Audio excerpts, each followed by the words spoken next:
নমস্কার, cooks and other blog চ্যানেলের পক্ষ থেকে সকলকে জানাই অনেক ভালোবাসা, অনেক অভিনন্দন, অনেক শুভেচ্ছা। সকাল থেকেই মেঘলা, ভ্যাপসা গরম। রান্নাঘরে তো সকাল সকালেই রান্নাবান্না হবে। কালকে তো পঞ্চব্যঞ্জন দিয়ে ভাত খেলাম, 5 রকম। আজকে জানি না কতগুলো পদ হবে, তবে একটা পদেই সন্তুষ্ট। দিনের রাতের যা রান্না, তাতে একটা পদেই হয়ে যায়। তা যাই হোক, এখন যাব রান্নাঘরে। আপনারা দেখতে থাকুন ভিডিওটা, আর একটু লাইক করুন, সাবস্ক্রাইব করুন, নোটিফিকেশানটা অন করে দিন, যাতে আমার ছাড়া ভিডিওগুলো আপনাদের কাছে পৌঁছে যায় আগে আগে। সবাই বন্ধু হয়ে যান। আমি যাব রান্নাঘরে। আর গাছের কাজ তো অপরন্ত পড়ে আছে। মাত্র 2 কি 3টে টব আমি রিপোর্টিং করেছি, এখনও বাকি সমস্ত টব পড়ে আছে। আর এই যা গরম, দেখি চেষ্টা করি আজকে যদি একটু গাছের কাজকর্ম করতে পারি। তার মধ্যে আবার একটু বেরোতে হবে, টুকটাক কতগুলো জিনিস আনতে হবে। যাই রান্নাঘরে, এখন যাই। সকাল সকাল রান্না যখন করে নিচ্ছে, একটু রান্নাঘরে যাই, দেখি রান্নায় কি হচ্ছে আজকে।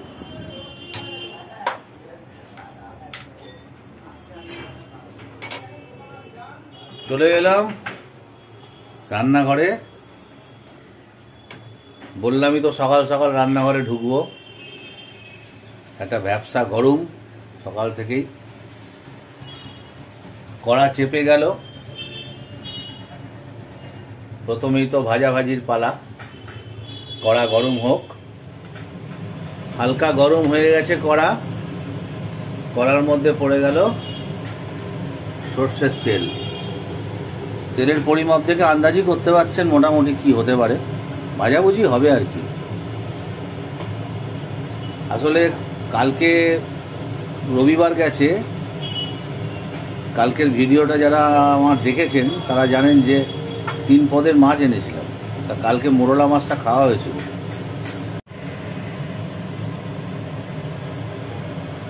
মাছ ছেড়েছে মোটামুটি তেলের। তেল গরম হয়ে গেছে। এবার রুই মাছের টুকরোগুলো তেলের মধ্যে ছেড়ে দেওয়া হলো।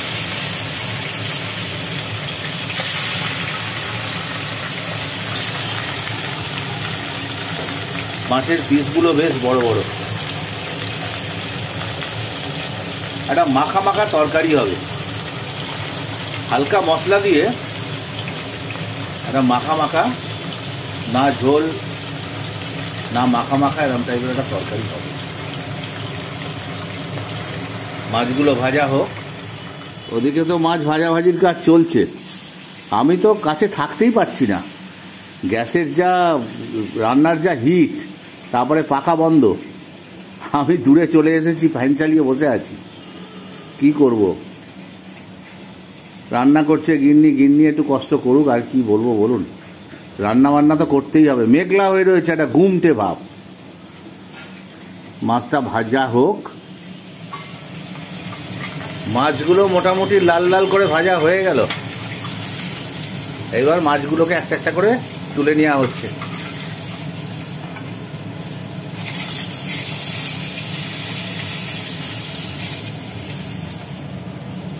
মাছ তো তুলে নেওয়া হলো।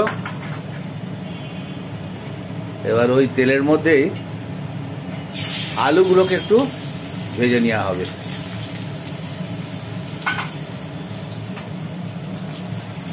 আলুগুলো ভাজার কাজ চলুক। আলুগুলো মোটামুটি ভাজি ভাজি হয়ে গেছে।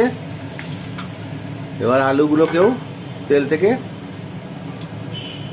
তুলে নিচ্ছে। এইবার এই তেলেতেই চেরা পটলগুলো দিয়ে দেওয়া হলো।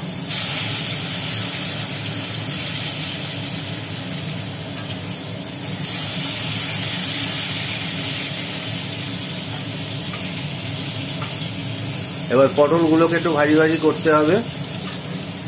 পটলগুলো ভাজি ভাজি হয়ে যাক, তাহলে মোটামুটি ভাজাভাজির কাজ মনে হচ্ছে শেষ হবে।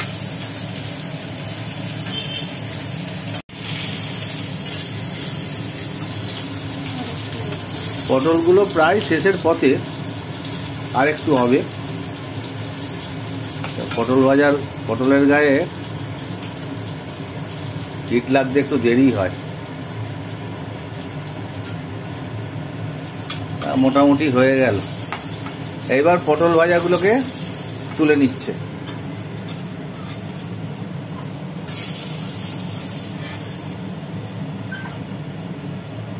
পটল ভাজাগুলো উঠে গেল। এবার ওই তেলের মধ্যেই হালকা একটু তেল দিয়ে দিল।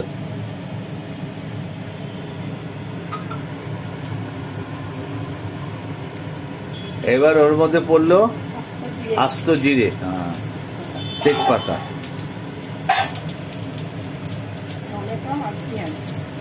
এবার পড়লো ওর ভেতরে পেঁয়াজ বাটা আর কোরানো, আর টমেটো কোরানো। এভাবে ধোঁয়া উঠছে, কড়ার ভেতরে আর কিছু দেখা যাচ্ছে না। হ্যাঁ,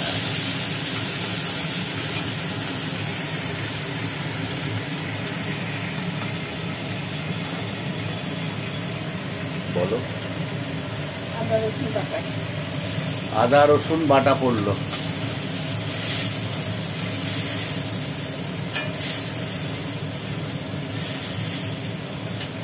একটু নাড়িয়ে নিয়ে এইবার পড়লো জিরে বাটা, লঙ্কা বাটাটা একটু পরে দিলে কাশতে হবে, দিলে কাশি আসবে। হ্যাঁ, লঙ্কা দিয়ে কষালে কাশি হয় খুব। হালকা জল দিল। এইবার মশলাটাকে একটু কষাবে, কষাতে থাক। এইবার এর মধ্যে দিয়ে দিল আন্দাজ মতো লবণ, আর পড়লো আন্দাজ মতো হলুদ। হলুদটা খুন্তির ওপর দিলে না, খুন্তির ওপর হলুদ দিলে টেস্ট হয়।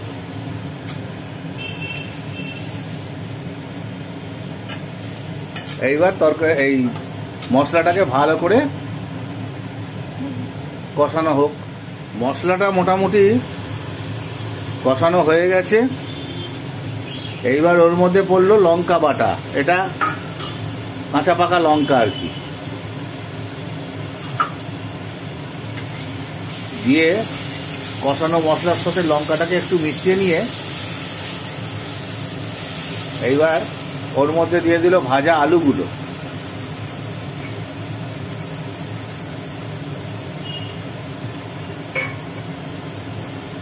আলুগুলোকে কষানো মশলার সাথে একটু কষিয়ে নিচ্ছে হালকা করে।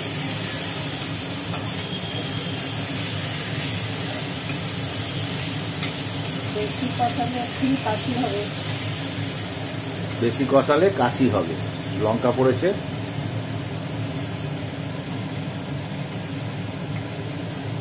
এইবার এর মধ্যে দিয়ে দেওয়া হলো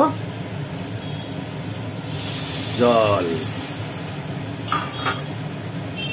বাস, একটু বেশি করে জল দেওয়া হলো, ওই না গায়ে মাখা না ঝোল।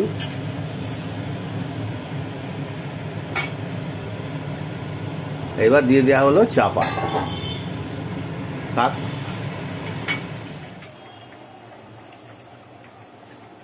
জল দিয়ে চাপা দেওয়া ছিল, ঢাকনা খোলা হলো। এইবার ওর ভেতরে দিয়ে দেওয়া হলো মাছের মাথাটা, আর সঙ্গে পটল ভাজা। মাছের মাথাটা আগেই দিয়ে দেওয়া হলো, পরে মাছ ভাজা দেবো। পরে মাছ ভাজা দেবে। এখন থাকলো চাপা। ঢাকনা দেওয়া ছিল, ঢাকনাটাকে খোলা হলো। এর মধ্যে পড়ে গেছে আলু, পটল আর মাছের মাথাটা। এবার বাকি ভাজা মাছগুলো এখন এই ঝোলের মধ্যে দিয়ে দেওয়া হচ্ছে, একটা একটা করে দিয়ে দিচ্ছে।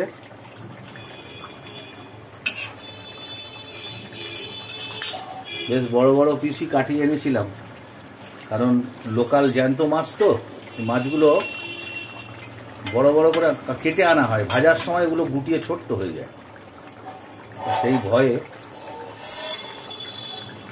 যাই হোক, এখন চাপা দিয়ে দিল, থাকলো চাপা, সম্ভবত আর 1-2 ফুট না করে নামিয়ে নেবে।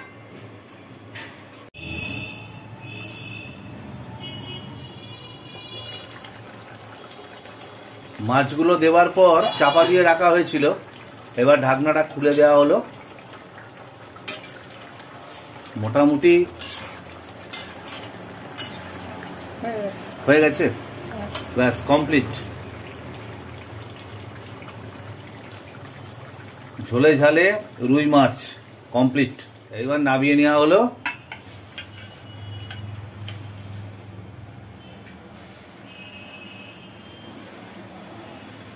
বাস, সুন্দর করে তরকারিটা নামিয়ে নেওয়া হলো। পাত্রটা তোমার তরকারি অনুযায়ী ছোট হয়ে গেছে। তরকারি তো বেশি হয় না, মানুষ কত কত তরকারি হয়। সে হয়, কিন্তু কথা হচ্ছে ঠিক আছে, একটু বড় পাত্রে ঢালতে হয়। কমপ্লিট হয়ে গেল ঝোলে ঝালে রুই মাছ আলু পটল দিয়ে। রান্না বান্নার কাজ তো শেষ। বাইরে বেরিয়েছিলাম একটু, বাইরের কাজকর্ম একটু ছিল টুকটাক, করে এসে এই চলে এসছে আমার এক চিলতে ব্যালকনিতে। আরও বাকি যেসব গাছের কাজ কারবার ছিল সেগুলো করে ফেলি আস্তে আস্তে। আজকে আবার খানিকটা এগিয়ে দিই, আজকে করলে আর 1-2 দিন করলেই হয়ে যাবে। আজকে এই আমার সামনে যে গাছটা দেখছেন, এই গাছটা আর পেছনে একটা গাছ আছে, এই দুটো গাছ আজকে রিপোর্টিং হবে। পেছনের গাছটা দেখুন, এই যে এই গাছটা, এরও গোড়ায় দুটো গাছ, আর এরও গোড়ায় দুটো গাছ। হ্যাঁ, এই দুটো গাছ, এই একটা আর ওই একটা, এই দুটোকে রিপোর্টিং করি। আর এখানে স্ট্যান্ড পাখা চালিয়ে দিয়েছি, কী করবো, থাকা যাচ্ছে না, একটা ঘুমটে গরম। তাহলে আস্তে আস্তে কাজ শুরু করি।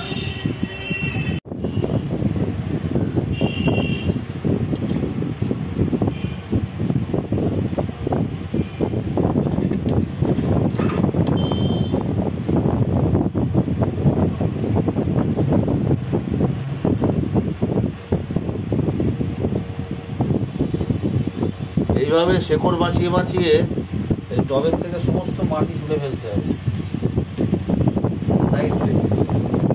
সাইডটাকে আলগা করে নিতে পারলেই তারপরে টবটাকে কাট করে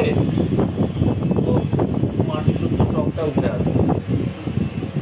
মাটিগুলো একটু ভিজে আছে, তার জন্য একটু বেরোতে অসুবিধেই হবে।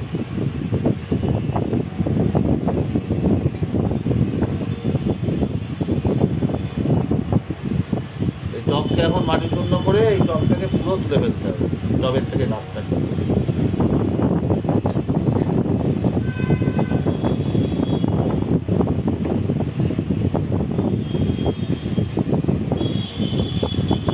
দেখি গাছটাকে তুলি, এই টব থেকে এই গাছটা তুলে ফেললাম। এবার এর গোড়ার মাটিগুলোকে ঝরিয়ে শেকড় পরিষ্কার করে এক সাইডে রাখবো, রেখে এবার মাটি তৈরি করতে হবে। মাটি তৈরি করে এবার ওই গাছটাকে আবার তুলতে হবে, তুলে এই দুটো গাছকে অ্যাডজাস্ট করে এইটাতে দেবো, আর সরু গাছগুলোকে অন্য একটা টবে সেটিং করবো। এই মাটিটাকে আগে ঝরাই আস্তে আস্তে। আর এখন কাজ চলছে, এই টবের ভেতরে যে মাটিগুলো ছিল সেই মাটিগুলো যথেষ্ট সারযুক্ত মাটি। আমার তো ফ্ল্যাট, আমি মাটি পাবো কোথায়? যে জমি আছে আর কোপাবো? 100 টাকা বস্তা। তাই মাটিগুলোকে আবার প্রসেসিং করব। এই যত শেকড় আছে, এই যে শেকড় আছে, এই শেকড়গুলোকে সব শুধু তো একটা টব থেকে আর একটা টবে পুঁতে দিলাম হয়ে গেল তা তো না, খুচরো অনেক কাজ। এবার এই একটা সেই শেকড়গুলোকে সব আলাদা করছি, করে মাটিটাকে এই বস্তাবন্দি করে রাখছি। এটাকে এবার রোদে শুকাবো, শুকিয়ে আরও যা শেকড় মেকড় আছে পরিষ্কার করে ওটার মধ্যে স্যাপ জাতীয় কিছু দেবো, মানে ফাঙ্গার পাউডার দিয়ে ওটাকে ফাঙ্গার মুক্ত করব, করে ওই মাটিটাকে আবার পরে কাজে লাগাবো। তো ওই কাজটা এখন চলছে। আর ওই গাছ দুটো তো এইভাবেই রয়েছে, ওই টবটা এখনও খালি করা হয়নি, এটা খালি করেছি। এই খালি করা টবের মাটিগুলো এই পরিষ্কার চলছে। এই গাছ দুটোকেও তুলে ফেললাম, এই যে খালি টব, আর এই তার মাটি। এবার এই মাটির শেকড়গুলো সব বেছে মাটিটাকে আলাদা করে রাখবো, রেখে নতুন মাটি দিয়ে এই টবটার ভেতরে এই যে গাছটা দেখছেন, এই যে মোটা গাছটা, এইটা আর এই মোটা গাছটা, এই দুটো একসাথে এই টবে রিপোর্টিং হবে। এই মাটি মোটামুটি রেডি করা হলো। এইবার এর মধ্যে সব সারগুলো মেশাতে হবে। এর মধ্যে কিছু নতুন মাটি, কিছু পুরনো মাটি আছে। এবার এখানে প্রথমে মুঠো করেই দিতে হবে। প্রথমে 2 মুঠো হাড়ের গুঁড়ো, এই 2 মুঠো হাড়ের গুঁড়ো, এটা মেন।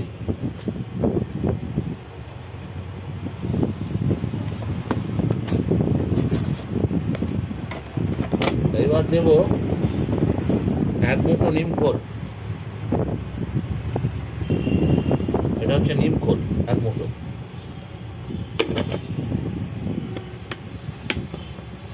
এবার দেব 2 চামচে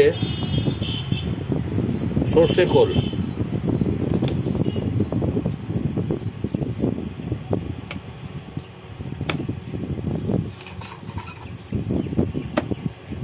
এরপর দেব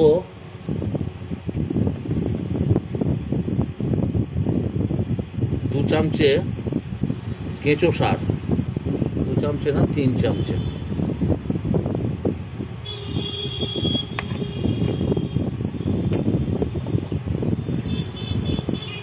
আর দেব 3 চামচে ডিমের খোসা ডাস্ট করা।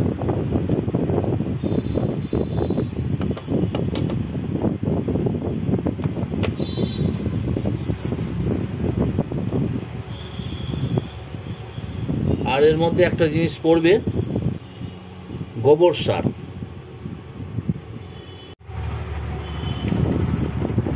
দিয়ে দিলাম 1 মুঠো গোবর সার।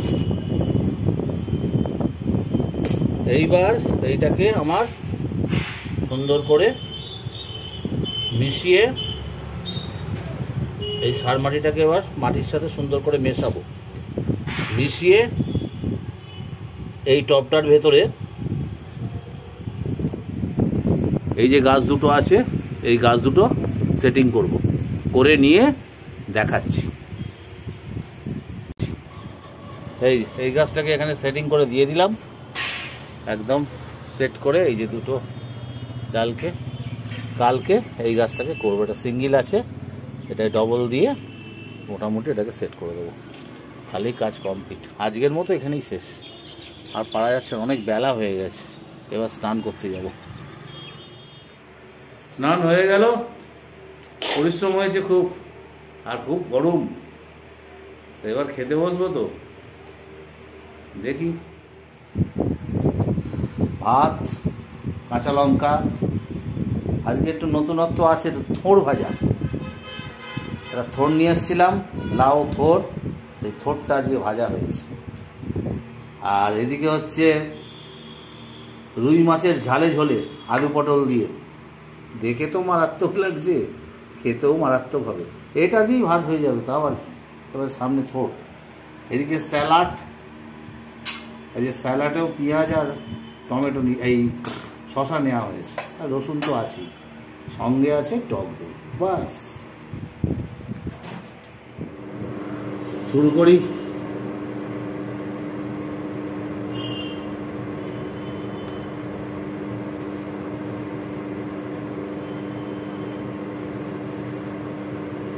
দুকুয়া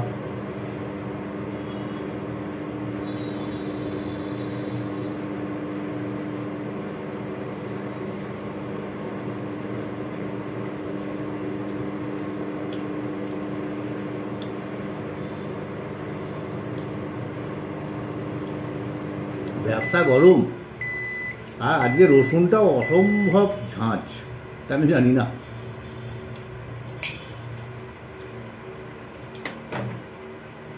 ফল ভাজা খেয়ে দেখো, হয়ে হয়েছে। সামনে পাতে থোড় ভাজা দিয়ে খেয়ে নিই।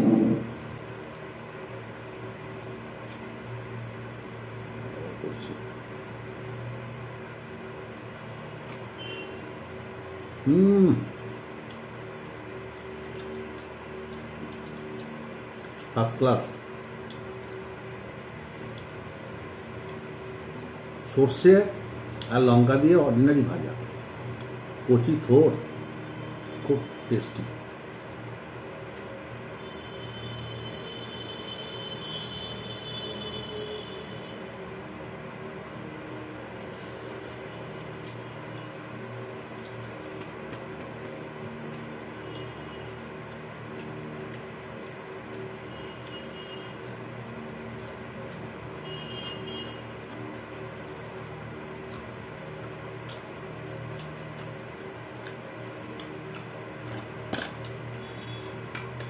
একটাই সলিড তরকারি হয়েছে, ওই দিয়েই খাবার।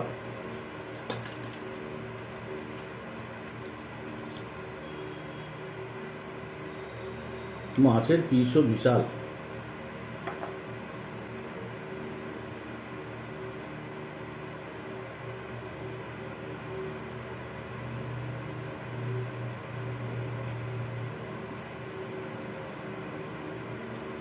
আলু একদম মোমের মতো গলে গেছে, মোম পুরো আলু।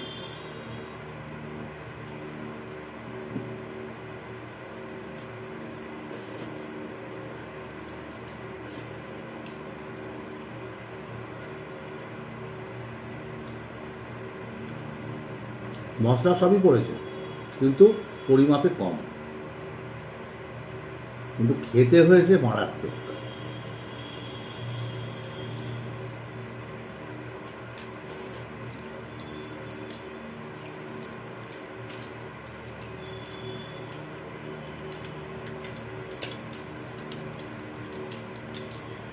কালকের আনা রুই যখন আমি নিয়েছি তখন জ্যান্তই ছিল, টাটকা রুই, সাইজটা মোটামুটি খুব একটা খারাপ ছিল না। তা এখনও টক দই রয়েছে, এই তরকারিটা দিয়ে ভাতটা প্রায় সবটাই খেয়ে নেবো, অল্প একটু রাখবো টক দই দিয়ে জন্য, তাহলে আমি খেতে থাকি।